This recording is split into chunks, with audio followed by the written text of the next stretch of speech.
A little birdie told me that you still don't have your driver's license, and we need to fix that. I got my driver's license last week, just like we always talked about. A quick disclaimer, I got my driver's license in Italy, specifically in Milan, so my experience might be different from yours if you live in another country or even another city. But I still wanted to make this video and share my experience and give you some of the do's and the don'ts of getting your driver's license. Because if I had known some of the things that I'm going to talk about in this video, I would have saved so much time and money.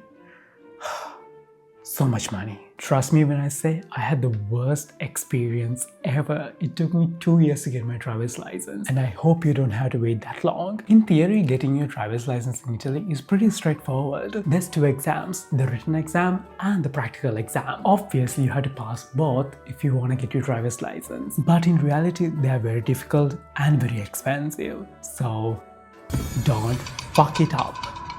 Trust me when I say the written exam is what people hate the most in Italy. Even for native speakers, this is such a challenging exam. To do this exam, there are 2 ways to do it. You can do it by yourself, meaning that you have to fill the paperwork and the application all on your own. Or you can let somebody else handle it by going to a driving school, which is what I did because paperwork is not fun. Hold up.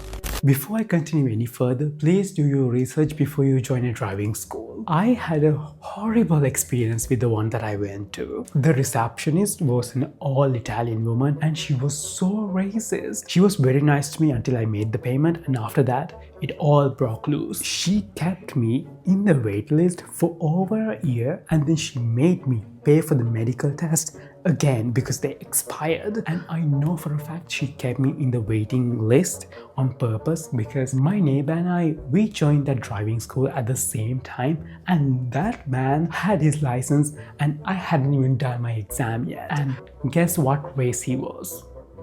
That's all I'm gonna say. A straight white man. I don't like to say this, but she honestly was a charisma, uniqueness, nerve and talent. And I do not mean that as a compliment. I could honestly make a video just dedicated to this woman and how bad she was, but I'm not going to do that. But I just want you to know, please do your research and read reviews before you sign up to a driving school, because that's something I really regret. So, in the driving school, they upfront charged me 300 euros. This included the lessons, the textbook, the written exam, and the overall registration. Then you can take theory classes in the driving school, but these lessons are not mandatory. If you feel like you are honestly ready for the exam, you can just book a date and go ahead with the exam. There's no compulsory number of hours that you have to take lessons. Somebody's dying. There's no compulsory number of hours that you have to actually go to the driving school to take a written exam. So there's that. In Italy, you can take the written exam in Italian or in German, which is funny because not many Italians actually speak German, but I could be wrong. Maybe in other states they do. Who knows? The exam has 30 true or false questions drawn out of 7,000 potential questions. You have only 20 minutes, so less than a minute per question to complete the exam. And you must have at least 27 points to pass the exam. The advice that I can give you is the thing that actually worked for me is to actually download the Patente B app and just take as many quizzes as possible. In the app, you can also actually study the theories, which is what I did because reading a textbook is really not my jam. This app was honestly a godsend. I also recommend checking out this channel. It's called Il Re delle Patenti. It teaches almost everything in a very simple way, which is what I needed. But before you actually do the exam, they will make you get 2 medical tests. One from your family doctor, which they charge me 130 euros, but depending on your family doctor, it may be different. And another medical test directly at the driving school, which was 60 bucks. Now, when I say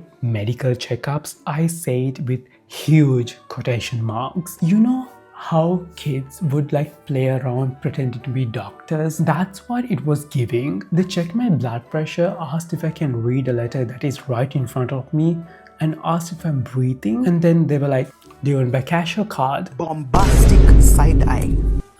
But yeah, It was mandatory, so I kinda had to do it. I don't know if it is the same in every city, but when I had to do my exam, we were sent into a computer lab. Then they scanned our face and our name would be matched to our face basically. If it's not your name that's on the screen, obviously tell the examiner before you start. If not, you're going to be doing somebody else's exam. Unless that's what you want. I'm pretty sure that's illegal, but do your thing. And then they give everybody a different set of questions. So even if you sit right next to somebody, you can't really copy because you both are doing two different exams. Also, if you have difficulty like hearing and reading the questions, you can actually request headphones to be provided at the exam, but you do have to book it in advance through your driving school, but you also have to pay an extra fee for this. Since everything is done digitally, they give you the results right then and there. If you fail, you still have another shot to do the exam, but you have to do it before your medical test expire, which is a year. If you wait any longer, you will have to pay again for the medical test,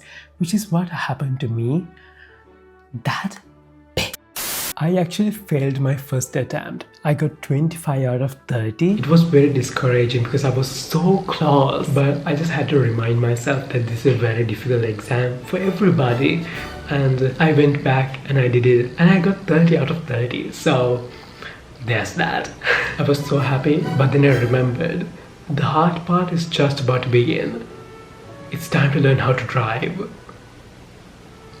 This is the part I was so scared of because I had such big driving anxiety. But trust me when I say, once you start, it's gonna go away. You're only anxious because it's something that you have never done before. After you pass your written exam, they give you something called Il Foglio Rosa, which means the pink paper. It is actually pink. It's kind of cute. This is a permit that gives you the permission to actually learn to drive legally. But there must always be a person right next to you who has over 10 years of driving experience.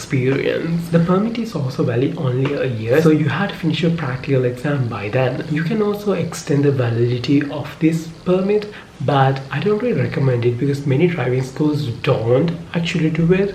So to actually do the driving exam, you had to sign up to a driving school if you haven't already and learn to drive at least for 6 hours with a driving instructor. But depending on your school, the prices may vary. I had to pay 35 euros per hour and I personally had to take 26 hours of driving lessons. I'm not proud of it, trust me. But I was a very scared driver in the beginning.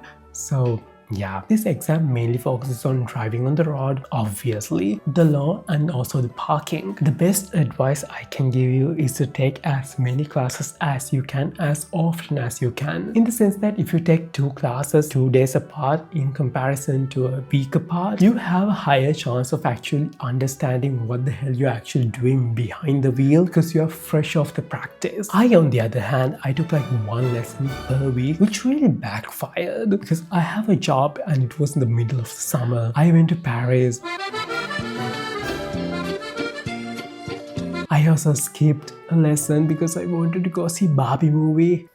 Don't judge. So it did take me at least a good 6 months to actually like finish all my lessons, but I do not think it would have taken me as long if I had scheduled my lessons closer together. Also, before you start learning to drive by yourself, I recommend actually learning everything by an instructor and then practicing it by yourself later on, because when you're doing the examiner is actually looking for things that we do not do in real life. I mean, we should do these. Realistically, nobody does them, like checking the mirrors, adjusting them, adjusting your seat, checking how far we are off the wheel. Once you have done enough driving lessons, it's time for the exam. The best advice that I can give you is to stay calm. For some reason, even the best drivers crack under pressure. I was a nervous wreck, but for some reason that day I was like super overconfident because my driving instructor actually told me that I was not gonna pass my exam because I was so nervous the days leading into the exam, and I was like, you old I can actually pass this exam. But yeah, you can't have to fake it because the driving exam is actually not about the way you drive. It's about seeing if you're actually comfortable behind the wheel and on the road. Think of this as a theater performance. Exaggerate everything. Like you have to show the examiner that you are checking stuff. You know what I mean? Just do everything you can. Oh, by the way, your driving instructor will be sitting right next to you in the front seat and the examiner will sit behind you. The exam actually starts with an oral theory test. Yes, the driving test has a theory exam. Make it make sense. I don't know. This is kind of your first initial impression for your examiner, so the more comfortable you are, the better it is. If they see like you are struggling when you're answering, they're gonna ask more and more questions. Thankfully, he only asked me one question and I actually answered it properly, so he didn't ask me any more questions. Thank the Lord Jesus Christ. If you really fuck up, they will also ask you to like open the front thingy. I don't know what you call it, but it doesn't matter. They will ask you to like open it and then show things around. Thankfully, that also didn't happen to me. The second part of the exam is actually to drive on the road. This is actually to see if you follow the law when you're driving, and most importantly, to see if you give the priority to pedestrians, because if you don't, the exam ends then and there. I wish I was kidding. The third part of the exam is to see if you can actually park your car. This was the part that I've actually like struggled, but for some reason that day I nailed it. So as soon as I finished parking, they were like, you passed the exam, congratulations.